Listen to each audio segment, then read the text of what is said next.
Shalom, keluarga besar GP Kedamaian. Salam sejahtera buat kita semua. Jumpa lagi dalam ibadah online minggu ini. Ibadah minggu ini akan dilayani oleh hambanya Bapak Pendeta Cuk Sugiarto. Biarlah firman Tuhan yang disampaikan boleh menguatkan kita semua, memperdalam pengetahuan kita akan mengenal firman Tuhan. Bagi anak di sekolah minggu, ada cerita yang menarik buat kalian semua. Tentunya kami tetap menghimbau para orang tua untuk mendampingi putra putrinya. Rindulah kita semua, anak-anak kita semakin memahami kebenaran firman Tuhan. Dan bagi jemaat sekalian yang ingin mendapatkan pelayanan khusus pastoral, silakan menghubungi nomor sekretariat. Bu Gembal dan para hamba Tuhan siap melayani Bapak Saudara. Jemaat sekalian yang rindu untuk memberikan persembahan, silakan mentransfer ke nomor rekening GP Kedamaian. Apapun persembahan saudara, persembahan perpuluhan, ucapan syukur atau operasional gereja, silakan. Dan Tuhan memberkati setiap persembahannya. Bapak Ibu Saudara berikan dengan penuh sukacita. Dan mari kita akan ikuti ibadah online minggu ini. Selamat beribadah, selamat hari Minggu. Tuhan Yesus berkati. Shalom. Shalom Jemaat GBI Kedamaian. Apa kabarnya? Saya percaya pasti Bapak Ibu dalam keadaan yang baik dan sehat tentunya dalam penyertaan Tuhan. Mari kita kembali bersama-sama memuji menyembah Tuhan, menaikkan pujian syukur kita di hadapan Tuhan. Sebelum kita masuk dalam hadiratnya, mari kita berdoa bersama-sama. Bapa, kami bersyukur kepadamu Tuhan. Hari demi hari, bulan demi bulan, kami lewati Tuhan. Dengan penyertaan Tuhan kami merasakan kasih Tuhan yang sungguh besar, yang sungguh nyata di dalam hidup kami. Dan saat ini Tuhan, kami bawa hati kami. Kami bawa pujian syukur kami di hadapan Engkau. Biarlah itu menjadi dupa yang harum di hadapan-Mu. Dan kami percaya kuasa kehadirat-Mu memberikan kelepasan, memberikan kedamaian, memberikan sukacita bagi kami. Dan kami percaya hadirat-Mu bersama anak-anak-Mu dimanapun anak-anak-Mu berada. Kami siap memuji di dalam nama Tuhan Yesus. Haleluya. Amin. Haleluya. Kami percaya Engkau adalah Bapa yang setia. Engkau Bapa yang mulia. Kami tenang bersama-Mu Tuhan.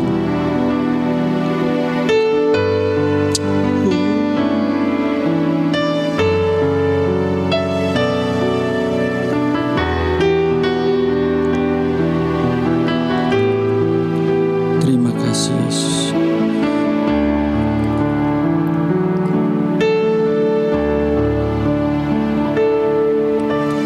Bapa, Kau setia. Bapa, Kau mulia. Tenanglah jiwaku, aman bersamamu.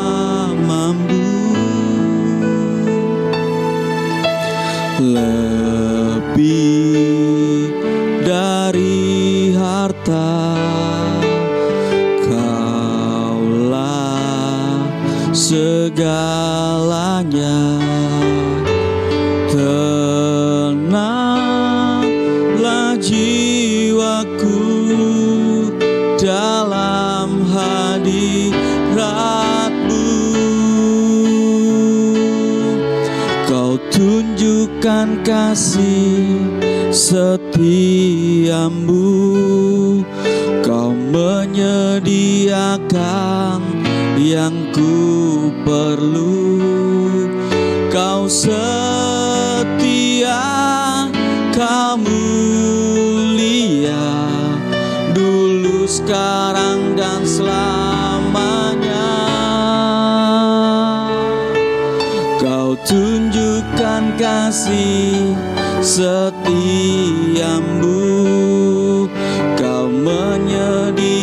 menyediakan yang ku perlu. Kau setia, Kau mulia, Bapa, Kau setia. Engkaulah Bapa yang baik, Bapa yang selalu setia.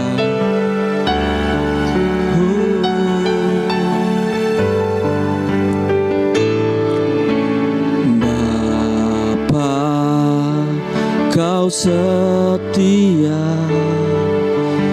Bapa, Kau mulia. Tenanglah jiwaku, aman bersamamu. Lebih dari harta, Kaulah segalanya. Tenanglah jiwaku dalam hadirat-Mu. Kau tunjukkan kasih setiamu, Kau menyediakan yang ku perlu. Kau setia, Kau mulia, dulu, sekarang, dan selamanya. Kau tunjukkan kasih setiamu, Kau menyediakan yang ku perlu. Kau setia, Kau mulia, Bapa, Kau setia. Sekali lagi katakan, Kau tunjukkan kasih setiamu, Kau menyediakan yang ku perlu. Kau setia, Kau mulia, dulu, sekarang, dan selamanya. Kau tunjukkan kasih setiamu, Kau menyediakan yang ku perlu. Kau setia, Kau mulia, Bapa, Kau setia. Kau setia, Kau mulia, Bapa, Kau setia. Kau setia, Kau mulia, Bapa, Kau setia. Engkau Bapa yang setia, Engkau Bapa yang tak pernah meninggalkan kami. Kami bersyukur Bapa, terima kasih. Kami naikkan syukur kami. Engkau Allah yang hidup, Engkau Allah yang baik.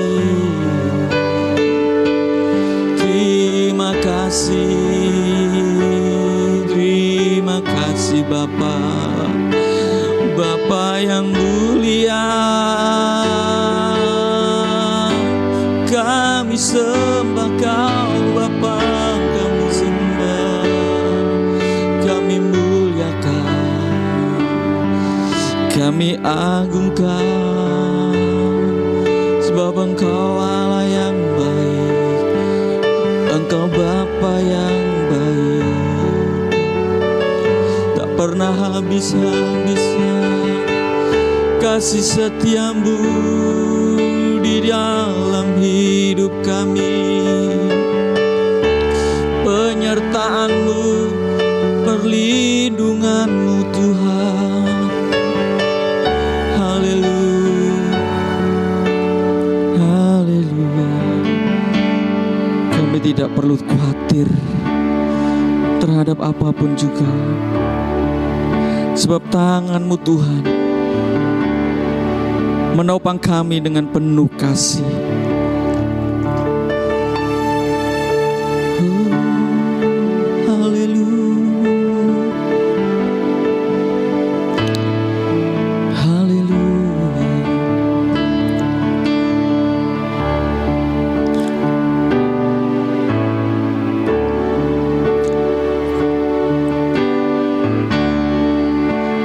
Tak perlu khawatir terhadap apapun.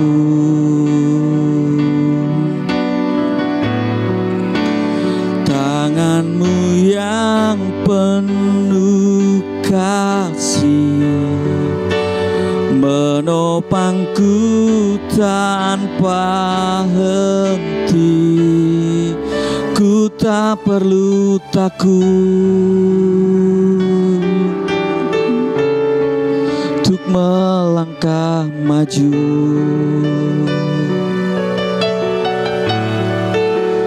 Hadirat-Mu yang berkuasa menjagaku senantiasa, seperti tiang awan yang meneduhkan dari terik siang. Hatiku selalu tenang di dalam tangan-Mu Tuhan, seperti tiang api yang menerangi dari gelap malam. Kau menjagai hidupku dengan kebaikan-Mu.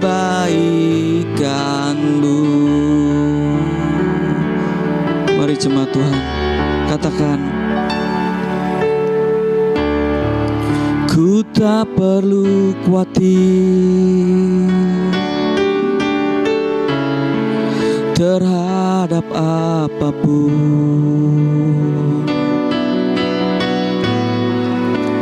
Tangan-Mu yang penuh kasih menopangku tanpa henti. Ku tak perlu takut, amin, untuk melangkah maju.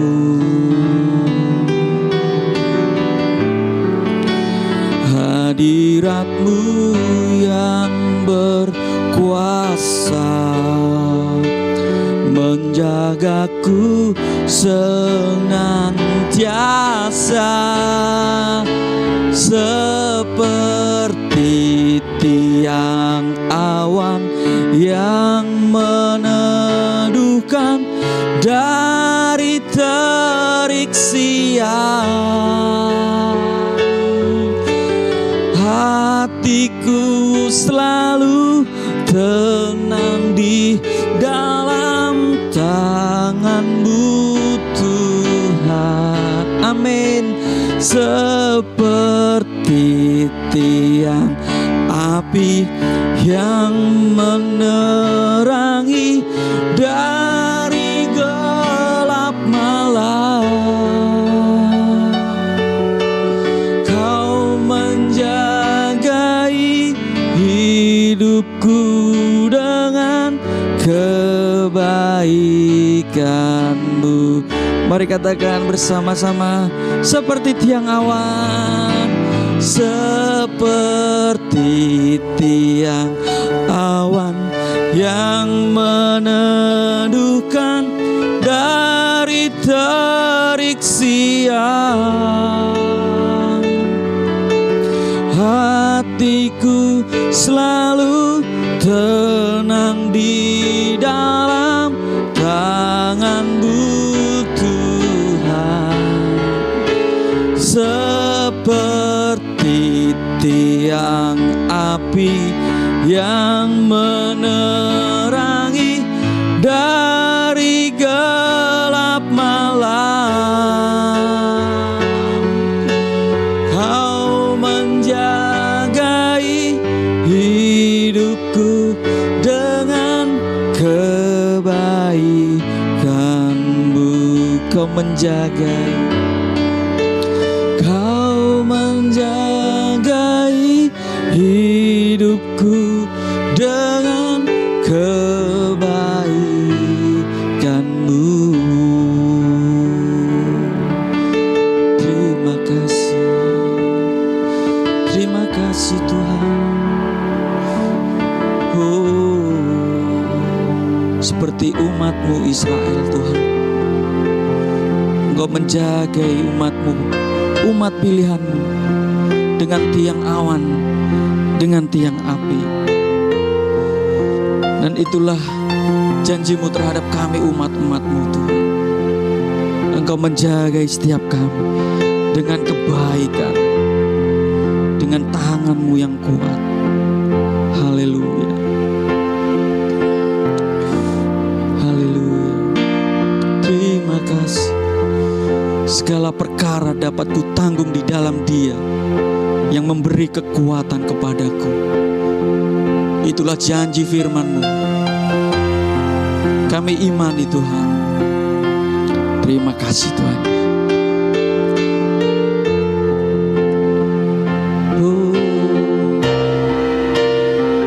Segala perkara dapat ku tanggung di dalam Dia yang memberi kekuatan. Tuhan Yesus penolong dan sahabat. Tetap percaya Tuhan setia. Segala perkara dapat ku tanggung di dalam Dia yang memberi kekuatan. Tuhan Yesus penolong dan sahabat. Tetap percaya Tuhan setia. Mari katakan dengan penuh iman.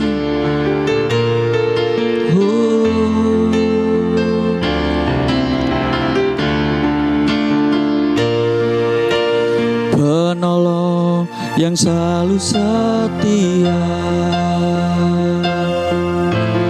memenuhi keperluanku. Tak pernah Dia mengecewakan. Yesusku tak pernah gagal. Sekali lagi, penolong yang setia, penolong yang selalu setia. Amin. Memenuhi keperluanku. Tak pernah Dia mengecewakan. Yesusku tak pernah gagal. Segala perkara dapat ku tanggung di dalam Dia yang memberi kekuatan. Tuhan Yesus penolong dan sahabat. Tetap percaya Tuhan setia.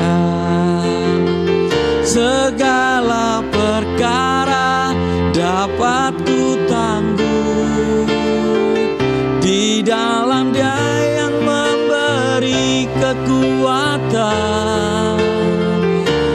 Tuhan Yesus penolong dan sahabat, tetap percaya Tuhan setia. Tetap percaya Tuhan setia. Tetap percaya Tuhan setia. Amin. Engkau Tuhan yang setia. Itulah janji firman-Mu Tuhan. Kami siap dilawat kebenaran firman-Mu.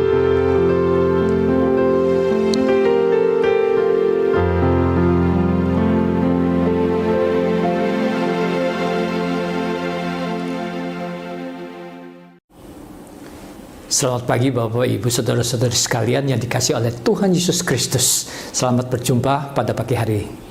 Mari sebelum kita memulai kebaktian pada pagi hari ini, kita berdoa terlebih dahulu. Bapa kami yang ada di surga, kami berterima kasih atas semua perlindungan-Mu, semua berkat-Mu. Setiap kali Engkau mengasihi kami, setiap kali kami mengingat kasih-Mu, kami bersyukur atas kebaikan-Mu di dalam hidup kami Tuhan. Bapa, pada pagi hari ini kami dengan tubuh yang sehat, kami siap untuk mendengarkan firman-Mu. Sebelumnya ampuni semua dosa kami, sucikan, kuduskan kami supaya kami layak menghampiri tahta-Mu di pagi hari ini Tuhan. Kami mau sujud di hadapan-Mu Tuhan untuk mendengarkan firman-Mu. Di dalam nama Tuhan Yesus Kristus, Engkau berkati hamba-Mu untuk menyampaikan firman-Mu.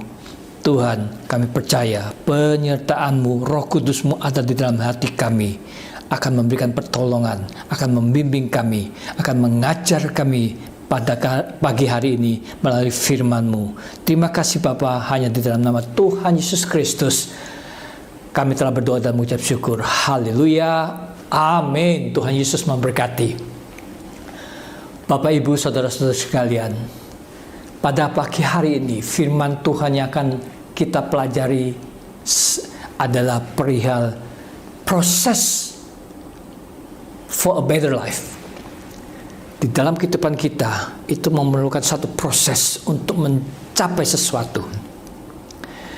Apa itu yang akan kita pelajari pada pagi hari ini? Kita mengetahui bahwa IT itu luar biasa. Zaman sekarang kita tidak bisa lepas dari IT. Setiap anak-anak pun juga sudah memakai handphone yang mempunyai IT canggih sekali. Apalagi khususnya pada zaman sekarang ini, COVID-19 ini. Tidak ada sekolah di onsite, tetapi semuanya work from home, study from home, ya. Bahkan melalui rumah kita bisa menjangkau melalui Zoom. IT yang salah satu yang hebat banget, ya. Kalau dulu kita tidak bisa, sekarang kita bisa melalui Zoom, kita bisa mengadakan meeting, bisa ikut meeting sampai kemanapun juga, dan bisa beberapa kali kita bisa mengikuti Zoom itu, sehingga serasa dunia ini oleh karena IT yang hebat itu, dunia semakin kecil, kita semakin dekat satu dengan yang lain. Tapi bahkan IT bisa memprediksi cuaca. Setiap kali saya lihat handphone saya lihat apakah akan hujan, sehingga ada persiapan lebih buat saya. Juga IT pun juga bisa mendeteksi kesehatan tubuh manusia. Dengan rutin mengadakan check up, maka apabila ada sakit penyakit dalam tubuh kita bisa terdeteksi. Tapi satu hal, IT yang tidak bisa melakukan, IT tidak bisa perform, IT tidak bisa diandalkan, dan bahkan IT tidak masuk akal bisa melakukan hal itu. Apa itu? Yaitu pertolongan Tuhan atas diri kita. Kapan Tuhan akan menolong kita? kapan Tuhan akan berkarya di dalam kehidupan kita, IT tidak bisa double check, IT tidak bisa mengetahui, IT tidak bisa meramalkan hal itu bisa akan terjadi di dalam kehidupan kita perihal pertolongan Tuhan. Tetapi bagi orang-orang yang beriman, saya tekankan lagi, bagi anak-anak Tuhan yang beriman kepada Tuhan, dia atau mereka akan meyakini terlebih dahulu kebaikan Tuhan. Bahwa Tuhan yang disembah, Tuhan yang dikenal di dalam nama Yesus Kristus adalah Tuhan yang luar biasa sekali baiknya. Dan Tuhan senantiasa mendengar doa dari anak-anak yang beriman kepadanya, yang bersandar berharap hanya kepada Tuhan. Suatu saat, misalkan kalau kita menghadapi satu tantangan, no way out, atau kita sakit, kita tidak punya harta cukup untuk membiayainya, atau kita menghadapi keadaan yang sangat berat sekali bagi kita, sehingga kita merasa sudah putus asa. Tapi iman percaya, orang percaya itu yang bersandar kepada Tuhan, dialah yang bisa mengetahui pertama kebaikan Tuhan. Dan melalui kebaikan Tuhan itulah mujizat itu terjadi, karena percayanya itu kepada Tuhan. Firman Tuhan berkata, iman tanpa perbuatan mati. Jadi kita percaya, kita beriman, tapi satu hal kita harus berbuat. Di dalam perbuatan ini memerlukan satu proses. Kita berharap one day kita akan memiliki atau menikmati hidup yang lebih baik daripada hari ini. Semua orang berharap, dan Tuhan mengizinkan hal itu. Karena Tuhan berjanji, berkat-berkatnya akan berlimpah-limpah kepada orang-orang yang percaya kepadanya. Tapi hal ini jangan dikonotasikan bahwa saya berdoa, besok saya berdoa minta mobil, besok saya dapat mobil. No, bukan begitu caranya orang berdoa. Ya, kita berdoa, kita berharap, tetapi satu hal harus percaya, kebaikan demi kebaikan itu bukan selalu di dalam hal keuangan.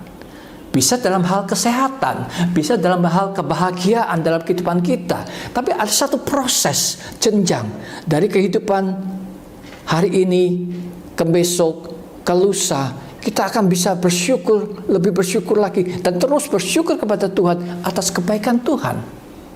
Sehingga kita bisa menikmati, bukan dalam hal materi saja, tetapi dalam kehidupan rohani kita. Kita akan merasakan sesuatu. Puji Tuhan, betul-betul saya berterima kasih.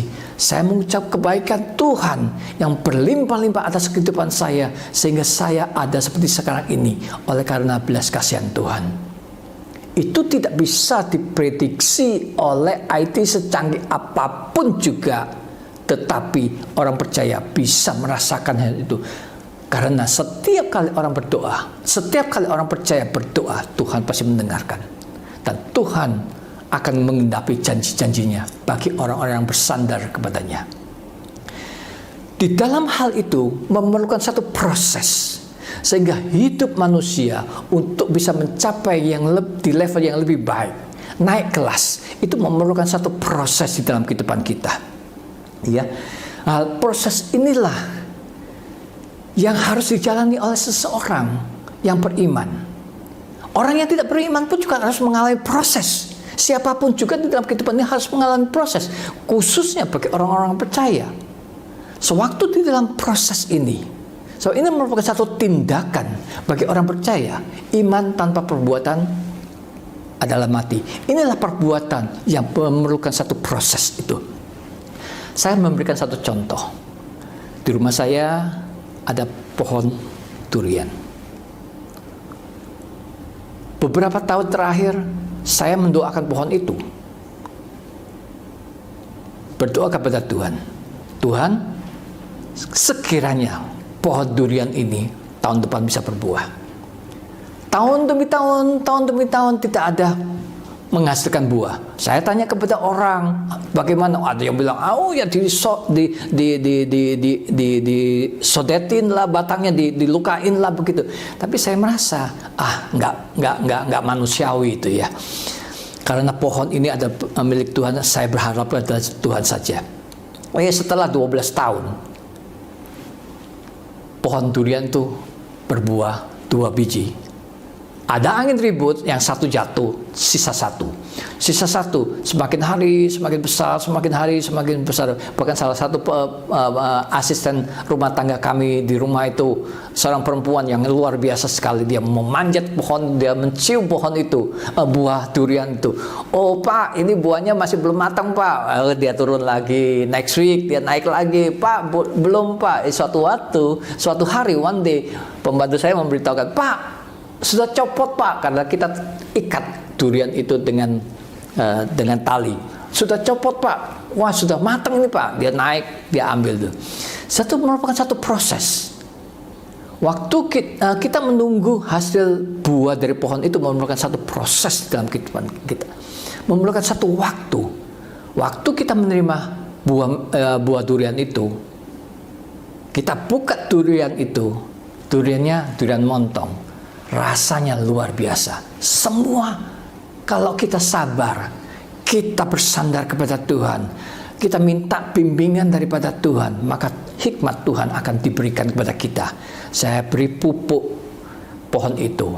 Pohon itu setelah diberi pupuk, dia berkembang, dia bertumbuh semakin baik, semakin sehat. Akhirnya dia menghasilkan buah. Dan buahnya siapa yang menikmati? Kami sendiri yang menikmati. Ada satu contoh lagi yang luar biasa di dalam Alkitab, itu perihal Abraham. Abraham mengalami satu proses ujian iman. One day, satu hari, Allah berkata kepada Abraham, Abraham, korbankan anakmu itu, Ishak, untuk aku. Kita baca di Kejadian 22 ayat yang 9. Firman Tuhan berkata, sampailah mereka ke tempat yang dikatakan Allah kepadanya. Lalu Abraham mendirikan mezbah di situ. Disusunyalah kayu, diikatnya Ishak, anaknya itu, dan diletakkannya di mezbah itu di atas kayu api. Abraham adalah orang yang sangat luar biasa sekali. Tuhan secara pribadi memanggil Abraham keluar dari keluarganya, dari kampung halamannya. Dan Abraham mentaati perintah Tuhan. Dan Abraham menerima janji-janji dari Tuhan bahwa melalui dia akan diberkati menjadi bangsa-bangsa yang luar biasa sekali. Dan menjadi berkat buat bangsa-bangsa lain. Tetapi sewaktu Abraham punya anak di usia yang sudah tua, 100 tahun. Tuhan menjanjikan anak kepada Abraham sewaktu Abraham umur 75 tahun. Abraham menunggu 25 tahun. Akhirnya punya anak. Di usia sangat senja sekali, waktu 100 tahun. Anak ini sudah mulai remaja. Tuhan bilang sama Abraham, Abraham, korbankan anak itu buat saya. Satu hal, kalau itu terjadi dalam kehidupan kita, merupakan satu pertanyaan yang sangat besar sekali, akan menggoncang iman kita. Apakah janji Tuhan yang dikatakan sendiri kepada Abraham itu ya benar atau tidak? Kenapa kok Abraham disuruh untuk mengorbankan anaknya? Inilah satu proses yang sangat luar biasa sekali yang dialami Abraham. Tapi Tuhan kita itu memang luar biasa sekali. Dia penuh dengan kasih. Tuhan hanya mau mengetes iman dari si Abraham ini. Dia mengutamakan anaknya dan janji-janjinya Tuhan, atau dia mengutamakan pribadi Tuhan itu sendiri. Di dalam kehidupan kita harus sadar, Tuhan memang janji kepada kita. Di dalam Alkitab ada 5.000 lebih janji Tuhan kepada kita, kepada manusia, kepada kita orang-orang yang percaya. Kita ini bersandar kepada janjinya atau kepada yang menjanjikan itu. Tuhan menghendaki Abraham bukan bersandar kepada janji Tuhan yang sudah diucapkan Tuhan kepada Abraham, tetapi Tuhan mengendaki Abraham benar-benar mengenal Allahnya yang menjanjikan, yang memberikan janji itu. Inilah satu proses yang sangat luar biasa sekali yang dialami oleh Abraham. Abraham, dia mau mengenal dan dia percaya dan bersandar kepada yang memberikan janji, yaitu Allah itu. Sehingga akhirnya Abraham menang di dalam kehidupannya. Dia rela mengorbankan anaknya Ishak sesuai dengan diminta oleh Allah Bapa, dan dia bersandar kepada Tuhan. Dia mengenal, sehingga hubungan antara Allah dengan Abraham itu luar biasa. Akhirnya Abraham dibilang bapak orang yang beriman kepada Allahnya Abraham. Apa yang terjadi dalam kehidupan kita? Mau nggak kita bersandar kepada janji-janjinya atau bersandar kepada yang memberikan janji?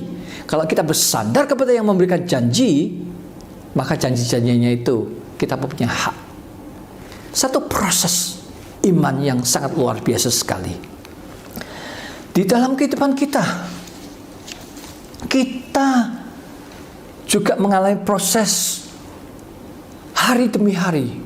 Dan kita berharap kita bisa naik dari level kelas 1, naik kelas 2, naik kelas 3, terus makin hari makin naik. Kehidupan kita semakin baik, ya. Mungkin dalam keuangan kita tidak berkelebihan, tetapi di dalam iman kepada Tuhan, itulah yang Tuhan harapkan di dalam kehidupan kita untuk terjadi dalam kehidupan kita. Sehingga di dalam proses itu kita harus ingat, pasti kita akan mengalami tantangan atau challenge, tantangan hidup yang akan kita alami untuk supaya kita bisa naik kelas dari kelas 1, kelas 2, kelas 3, terus makin jenjang, semakin tinggi. Apalagi di dalam kehidupan rohani kita, godaan semakin hari semakin banyak, semakin luar biasa. Kalau kita tidak nempel pada pokok anggur, kita akan jatuh, kita akan kering, dan kita akan mati. Di dalam Lukas 5 ayat yang 19 kita baca, karena mereka tidak dapat membawanya masuk berhubung dengan banyaknya orang di situ, naiklah mereka ke atap rumah, lalu membongkar atap itu dan menurunkan orang itu dengan tempat tidurnya di tengah-tengah orang banyak, tepat di depan Yesus. Ayat ini menggambarkan saat Yesus menyampaikan firman kepada orang-orang di satu rumah. Banyak sekali yang mendengarkan firman Tuhan. Banyak sekali yang mendengarkan Yesus menyampaikan firman Allah. Sehingga penuh sekali rumah itu. Ada beberapa pemuda. Mereka datang, mereka sehati ingin menolong orang lumpuh yang tidur di satu bed, satu ranjang. Yang mereka merasakan bahwa Yesus mampu untuk menyembuhkan orang ini. Tetapi sewaktu melihat sebegitu banyak orang yang mendengarkan Yesus bersabda, sehingga tidak ada jalan lain untuk bisa membawa orang yang sakit ini kepada Yesus, mendekat pada Yesus. Satu-satunya cara, mereka berpikir bagaimana caranya. Akhirnya mereka naik, mengangkat orang yang sakit ini, membongkar rumah. Atap rumah itu dibongkar, sehingga diturunkanlah orang yang sakit ini dari atap rumah, pas di depan Tuhan Yesus. Ini merupakan satu tantangan, challenge yang dialami baik orang yang sakit dan khususnya bagi orang yang mau menolong. Ini luar biasa sekali, saya pelajarinya, bahwa orang yang menolong ini mestinya melihat begitu, gak masuk akal lah, nonsens bisa. Sudah banyak orang, tidak ada jalan, banyak orang yang berkerubut, tidak akan mungkin saya bisa menolong orang yang sakit ini dibawa kepada Yesus. Sudahlah, biar putus asa. Tetapi orang-orang ini, mereka tidak putus asa. Mereka berpikir bagaimana caranya melakukan extraordinary usaha yang sangat luar biasa sekali. Tantangan yang sangat luar biasa sekali, sehingga mereka harus mengangkat orang yang sakit ini di atap rumah. Itu satu tantangan. apalagi harus membongkar rumah orang lain. Gentengnya dibongkar sehingga supaya orang yang sakit ini bisa diturunkan dari atas ke bawah. Ini merupakan satu tantangan yang luar biasa sekali. Tantangan yang lain lagi. Mungkin juga ada tantangan lagi, yaitu mungkin dia akan dimarahin sama yang memiliki rumah untuk memperbaikinya. Mungkin dia setelah itu, setelah acara sudah selesai, mereka punya kerjaan lagi, mempunyai tugas lagi untuk memperbaiki atap rumah itu sebagai rasa tanggung jawabnya. Hal itulah yang dilakukan oleh minimum ada 4 orang atau berapa orang yang mengusung orang sakit ini turun ke bawah. Luar biasa sekali. They do the best. Luar biasa sekali. Inilah satu tantangan yang dilakukan oleh orang-orang itu untuk seseorang. Kalau bukan kasih dari orang-orang yang membantu untuk mengusung orang sakit ini, yang mereka peroleh daripada Yesus Kristus, saya yakin mereka mau melakukan itu. Mereka sudah tahu siapa Yesus itu, sehingga mereka mempunyai rasa confident, mereka punya perasaan percaya, mereka punya rasa kasih kepada orang ini, dan orang ini pun juga harus diselamatkan, harus mendengarkan firman Tuhan, harus bertemu dengan Yesus dan pasti disembuhkan. Kepercayaan dari orang yang mengusung inilah yang luar biasa sekali. Gampang gak? Tidak. Tantangan demi tantangan dialami. Tapi saya percaya apa yang dilakukan oleh orang-orang yang mengusung ini, Tuhan catat, Tuhan tahu. Itulah iman yang luar biasa dengan perbuatan sehingga menghasilkan kesembuhan bagi orang yang sakit. Tantangan luar biasa sekali. Di dalam proses itu, tantangan terjadi. Orang-orang yang menenteng ini, mereka tidak menyerah. Mereka bangkit semangatnya oleh karena kasih. Karena mereka sudah tahu siapa Yesus. Saya yakin mereka tahu siapa Yesus. Adalah anak Allah yang bisa menyembuhkan apapun sakit penyakitnya. Asal percaya dan bertindaklah. Jatuh bangun, it's okay. Firman Tuhan di Amsal berkata, Amsal 24 ayat yang ke-16. Sebab 7 kali orang benar jatuh, namun ia bangun kembali. Tetapi orang fasik akan roboh dalam bencana. Kita ambil satu contoh di Alkitab, yaitu Yusuf. Yusuf, dia diajar firman Tuhan oleh bapaknya, Yakub. Saya yakin itu. Yakub senantiasa mengajarkan firman Tuhan, kebaikan Tuhan, berkat Tuhan yang sudah diberikan kepada Abraham, Ishak, dan Yakub, diajarkan kepada anak-anaknya. Dan Yusuf menangkap firman itu, dia hidup sesuai dengan firman itu. Dia dianiaya oleh saudara-saudaranya, dia dijual sebagai budak. Tetapi karena Yusuf hidup sesuai dengan firman Tuhan, Tuhan berkenan dan Tuhan menyertai Yusuf. Yusuf dijual di keluarga Potifar. Potifar bisa menerima kehadiran Yusuf itu karena Yusuf diberi hikmat oleh Tuhan, bisa melakukan banyak hal perkara di dalam keluarga, bisa mengatur keluarga dari si jenderal ini Potifar. Ya, sehingga urusan rumah tangga beres karena Yusuf. Sehingga dia dikasih oleh Potifar. Kenapa Yusuf bisa dikasih oleh Potifar? Karena Tuhanlah yang berkenan di dalam kehidupan Yusuf. Bukan cuma si Yusuf saja. Yusuf pun juga difitnah oleh istri Potifar sampai akhirnya masuk penjara. Tetapi kehidupan Yusuf yang senantiasa takut akan Tuhan, ya, di dalam penjara Yusuf pun juga mendapatkan kasih dari kepala penjara sehingga dipercaya oleh kepala penjara. Bukan sampai itu aja, Yusuf mempunyai kebebasan di dalam penjara itu, ya.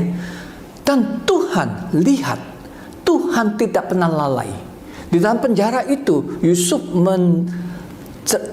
bisa memberikan nasihat, bisa menerjemahkan mimpi dari dua orang juru makanan dan juru minuman raja. Hal itu karena Tuhan berkenan kepada Yusuf. Tuhan senantiasa menyertai dan Tuhan memberikan hikmat kepada Yusuf. Juru minuman lupa perihal Yusuf, tapi Tuhan tidak pernah lupa pada Yusuf. Setiap orang yang hidup sesuai dengan firman Tuhan, yang berkenan di mata Tuhan, Tuhan tidak pernah melupa. Kepada siapapun juga Tuhan tidak pernah melupa. Kalau kita berbuat tidak sesuai dengan firman Tuhan, Tuhan tidak pernah lupa sama kita. Karena kita adalah ciptaan Tuhan, kita adalah biji mata Tuhan. Tetapi kitalah yang menentukan untuk menerima berkat Tuhan itu di-delay atau di-cancel atau right away. Kita akan menerima berkat daripada Tuhan itu. Seperti Yusuf. Dia orang juru minuman bisa melupakan Yusuf, tetapi Tuhan tidak melupakan Yusuf.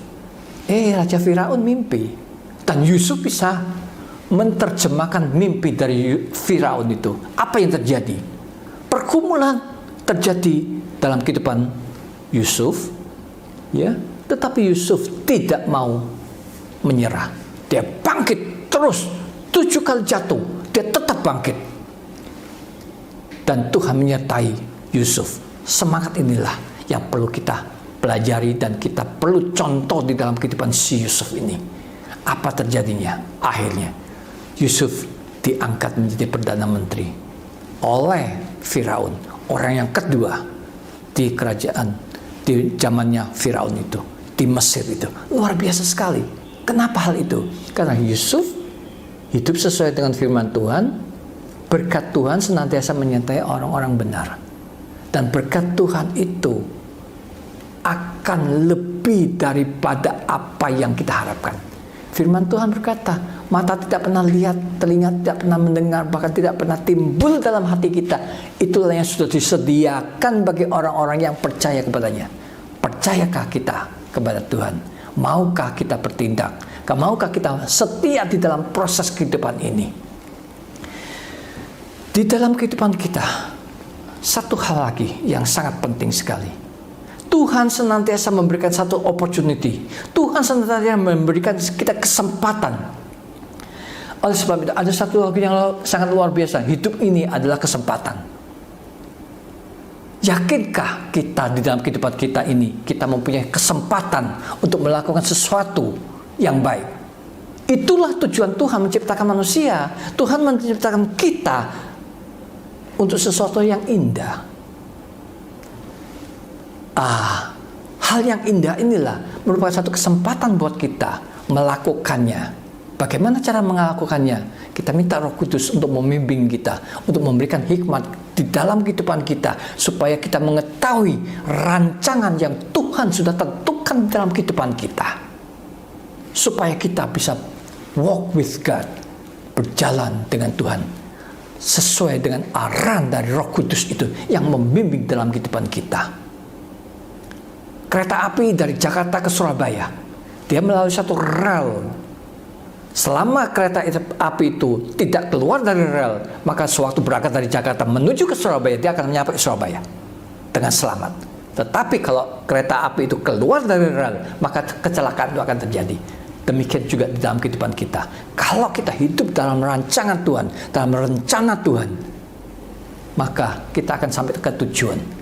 Dan tujuan itu di akhir hidup ini adalah hidup bersama dengan Tuhan di surga. Karena Tuhan Yesus sendiri yang berkata, aku sudah menyediakan tempat buat orang-orang yang percaya. Maukah kita percaya? Maukah kita menjalani proses hidup ini? Tantangan demi tantangan boleh datang, boleh kita hadapi. Tapi sewaktu kita jatuh, bangkitlah. Dan percayalah, tangan Tuhan senantiasa memapa kita. Sebelum kita jatuh, tergeletak, Tuhan akan memapa kita. Sewaktu kita berjalan, tangan Tuhan akan menggandeng kita. Dan ingat bahwa kita adalah biji mata Tuhan. Tuhan Yesus memberkati. Amin. Bapak, Ibu, saudara-saudari sekalian, sebelum kita mengakhiri kebaktian pada pagi hari ini, mari kita berdoa terlebih dahulu. Kita berdoa. Bapa kami yang surga, kami sekali lagi berterima kasih atas firman-Mu pada pagi hari ini. Kami percaya Tuhan, iman tanpa perbuatan adalah mati. Di dalam perbuatan kita harus menjalani satu proses Tuhan. Tapi di dalam proses itu kami percaya, kami bersandar kepadamu. Kami percaya Roh Kudus-Mu akan membimbing kami, menuntun kami, memberikan arahan kepada kami, memberikan petunjuk, memberikan kekuatan kepada kami Tuhan, yang hanya berharap kepadamu. Tuhan, kami percaya penyertaan-Mu menyertai kami. Kami kembali ingin dan memohon, biarlah kami senantiasa Engkau sertai. Kami berserah total kepadamu Tuhan. Hidup kami, masa depan kami, keluarga kami Tuhan, persoalan tantangan hidup kami, keuangan Tuhan, kesehatan yang kami alami, kami serahkan semuanya kepadamu Tuhan. Tetapi kami tidak mau menyerah dengan keadaan, karena kami tahu Engkau menyertai kami Tuhan. Terima kasih Bapa. Kami percaya kemenangan demi kemenangan Kau berikan kepada anak-anak-Mu yang hanya bersandar kepadamu, berharap kepadamu, dan Engkau sendiri yang membimbing kami, menuntun kami Tuhan. Tangan-Mu yang kuat, lebih kuat daripada apapun juga, akan menyertai kami, menolong kami. Bapa, kami berdoa buat Ibu Gembala, Ibu Stella. Engkau berkati di dalam penggembalaannya. Tuhan, kami percaya Engkau juga memberkati seisi keluarganya. Bapa, kami berdoa buat bangsa Indonesia.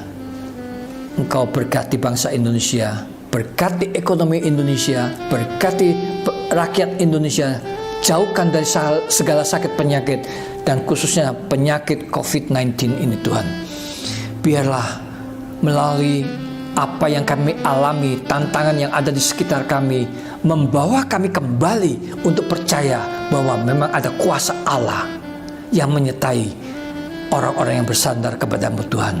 Kami percaya Tuhan, Engkau memberkati kami. Tuhan, Engkau juga berkati setiap orang-orang yang mengambil bagian di dalam pelayanan untuk kemuliaan nama-Mu. Berkati mereka, berkati keluarga mereka. Berkati setiap jemaat-Mu Tuhan yang mendengarkan firman-Mu pada pagi hari ini. Berkati apa yang mereka lakukan, semuanya menjadi berkat buat mereka. Engkau Allah yang tidak pernah lalai, Engkau Allah yang tidak pernah melupakan setiap anak-anak-Mu yang bersandar kepadamu, dan Engkau senantiasa mendengarkan doa setiap anak-anak-Mu yang berseru kepadamu.